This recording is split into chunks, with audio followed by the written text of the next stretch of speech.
বেগম খালেদা জিয়া এবারকার বিএনপির নির্বাচনী যে ক্যাম্পেইন আছে তার ক্ষেত্রে খুব বড় একটা ফ্যাক্টর হতে পারতেন বললাম কারণ নির্বাচনের ফর্মাল ক্যাম্পেইন শেষ হয়ে গেছে বা অল্প কিছুক্ষণের মধ্যেই যাবে। আমরা সোফার দেখিনি যে বিএনপি বেগম খালেদা জিয়াকে খুব বেশি সামনে আনছেন, অথচ একজন পলিটিক্যাল অ্যানালিস্টের পয়েন্ট অফ ভিউ থেকে যদি দেখি তাহলে আমার মনে হয় যে বিএনপি কাজটা আরও বেশি করতে পারতো, করলে ভালো হতো।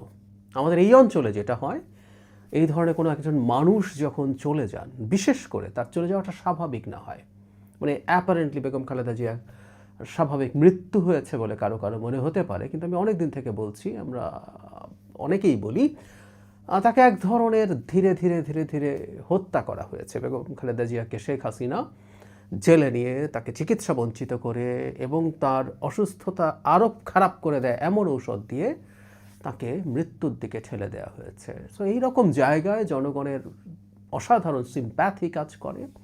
সেই সিম্প্যাথিকে পলিটিক্যাল পার্টি সামনে আনলে সেটা তাদের জন্য ভালো প্রভাব তৈরি করে, কিন্তু আমরা দেখলাম না। বিশেষ করে জনাব তারেক রহমান অনেকগুলো জায়গায় গেলেন, তার বক্তব্য আমি শুনেছি, খুব বেশি আসলে ইস্যুটা আসেনি।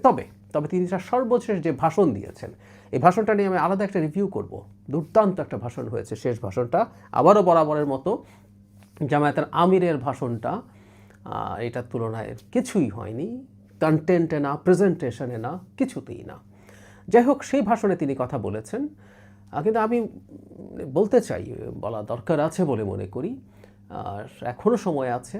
আর রাজনৈতিক বিশেষ করে বিএনপির যে নেতাকর্মীরা আছেন, তারা জনাব তারেক রহমানের বক্তব্যের এই অংশটা অন্তত তারা জনগণের কাছে নিয়ে যাবেন। কারণ সত্যিকার অর্থেই বেগম খালেদা জিয়া বাংলাদেশের বিভিন্ন পর্যায়ে জনাব জিয়াউর রহমান তো আছেনই, বিএনপির এখন খুবই গুরুত্বপূর্ণ দুটো পলিটিক্যাল অ্যাসেট তৈরি হয়েছে। আমি আবারও বলছি, আমি ক্রুড পলিটিক্যাল পয়েন্ট অফ ভিউতে কথা বলি, এর মধ্যে অন্য ইস্যু যেন কেউ না নিয়ে আসি।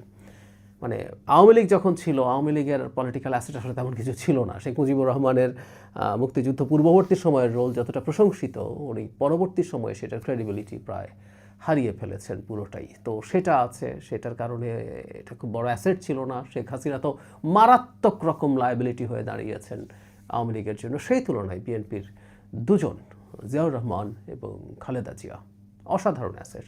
খালেদা জিয়া শেষ পর্যন্ত যেভাবে গেলেন, শেষ পর্যন্ত যেভাবে লড়াই করলেন, বলবো আমরা দেশে থেকে, উনি দেশ ত্যাগ না করে থাকা, জেলে যাওয়া, প্রত্যেকটা গণতন্ত্রের জন্য অসাধারণ লড়াই। এবং শেষ পর্যন্ত 5 আগস্টের পরবর্তী সময়ে তিনি যে অ্যাটিটিউড দেখিয়েছেন আওয়ামী লীগের প্রতি, তিনি একেবারে সাধারণ মানুষের চাইতে অনেক অনেক উঁচুতে তাকে নিয়ে গেছেন। সো এই দেশের মানুষজন তাকে ভালোবাসে, তার জানাজা সেটা একটা ক্লিয়ার বহিঃপ্রকাশ ছিল। সুতরাং বিএনপি হয়তো অত বলেনি, কিন্তু আমি মনে করি বেগম খালেদা জিয়া একটা বড় ফ্যাক্টর এই নির্বাচনে। এবং জনগণ ভুলে যায়নি এই নারী কী কষ্ট করেছেন, তার পরিবার কী কষ্ট করেছে, যখন প্রধানমন্ত্রী ছিলেন কীভাবে রাষ্ট্রের জন্য কাজ করেছেন, সেগুলো বিএনপির ক্যাম্পেইনে বা জনাব তারেক রহমানের বক্তব্যে আমরা দেখেছি এসেছে। একই সাথে তার এই চলে যাওয়ার জনিত যে সহানুভূতি আছে মানুষের, সেটাও বিএনপির পক্ষে খুব ভালোভাবে কাজ করবে বলে আমি মনে করি। যাই হোক, আমি জনাব তারেক রহমানের সর্বশেষ স্পিচ জাতির উদ্দেশ্যে যেটা দিয়েছেন, সেই যেটা অংশে যিনি জিয়াউর রহমান এবং বেগম খালেদা জিয়া সম্পর্কে কথা বলেছেন, সেই অংশটা এখানে জুড়ে দিচ্ছি। আমি ধারণা করি জনগণ, যারা ভোটার আছেন, তারা এটা দেখে তাদের ভাল লাগবে, তারা মোটিভেটেড হবেন। সত্যিকার অর্থেই আমাদের সামনে এই দুই মানুষের সন্তান জনাব তারেক রহমানের নেতৃত্বে একটা স্থিতিশীল, শক্তিশালী সরকার ছাড়া বাংলাদেশের আসলে আর কোনো ভালো ভবিষ্যৎ নাই। কারণ উল্টো পাশে যারা মাথা তুলে দাঁড়ানোর চেষ্টা করছে, তারা দেশের জন্য মারাত্মক অকল্যাণ বয়ে আনবে।